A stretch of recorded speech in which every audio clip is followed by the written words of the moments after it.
లోక్సభలో క్లియరెన్స్ వచ్చేసింది. ఇక రాజ్యసభ ఆమోదమే తరువాయి. అగ్రవర్ణ పేదల రిజర్వేషన్ల కోసం రాజ్యాంగ సవరణల బిల్లులను ఇవాళ కేంద్రం రాజ్యసభ ముందుకు తీసుకురాబోతోంది. కేంద్రం దూకుడు చూస్తుంటే ఎన్నికల నోటిఫికేషన్ వచ్చేలోపే ఈ కోటాను అమల్లోకి తీసుకొచ్చే అవకాశాలు కనిపిస్తున్నాయి. అగ్రవర్ణ పేదలకు రిజర్వేషన్లు కల్పించే విషయంలో కేంద్రం వ్యూహాత్మకంగా వ్యవహరిస్తుంది.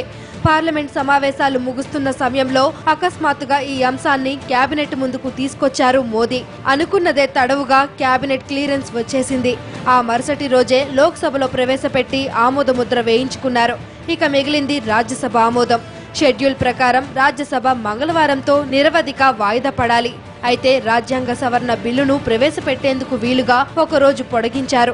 లోక్సభలో 1-2 పార్టీలు మినహాయించి దాదాపుగా అన్ని పార్టీలు రాజ్యాంగ సవరణ బిల్లుకు మద్దతివ్వడంతో రాజ్యసభలోనూ బిల్లు ఆమోదం పొందుతుందని కేంద్రం ధీమాతో ఉంది.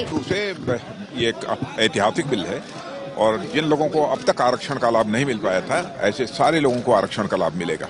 राज्यसभा से क्या ये और यह लंबे समय से यह मांग रही है लोगों की, और इसमें कई कमेटीज की रिपोर्ट भी आ चुकी थी। नहीं, इस देश हित को ध्यान में रखकर और साथ ही साथ सामाजिक एकता और सामाजिक समरसता को ध्यान में रखकर यह बिल लाया गया। मैं पूरी तरह से आश्वस्त हूं कि राज्यसभा में भी यह पारित होगा। వాస్తవానికి లోక్సభతో పోలిస్తే విపక్షానికి రాజ్యసభలో కాస్త బలం ఎక్కువ. బిల్లుకు మద్దతిచ్చిన బిల్లు తెచ్చిన విధానాన్ని కాంగ్రెస్ సహా అన్ని పక్షాలు గట్టిగానే ప్రశ్నించే అవకాశం ఉంది. ప్రస్తుతం రాజ్యసభలో బీజేపీ బలం 73, కాంగ్రెస్ కు 50 మంది ఎంపీలు ఉన్నారు. ఆ తర్వాత స్థానంలో అన్నా డీఎంకే, తృణమూల్ కాంగ్రెస్, డీఎంకే పార్టీలు ఉన్నాయి. ఓటింగ్ సమయంలో విపక్షాలు ఎటువైపు ఉంటాయన్నది కీలకంగా మారింది. రాష్ట్రాల ఆమోదం కోసం పంపించాల్సిన అవసరం లేదని కేంద్రం చెబుతుంది. దీంతో రాజ్యసభ ఆమోదించిన వెంటనే రాష్ట్రపతి ముందుకు వెళ్తుంది. अगर संविधान की जो संशोधन करने की धारा है आर्टिकल 368 उसको पढ़ ले तो जो पार्ट 3 जिसमें फंडामेंटल राइट्स हैं उसके संशोधन के लिए राज्यों में जाने की आवश्यकता नहीं।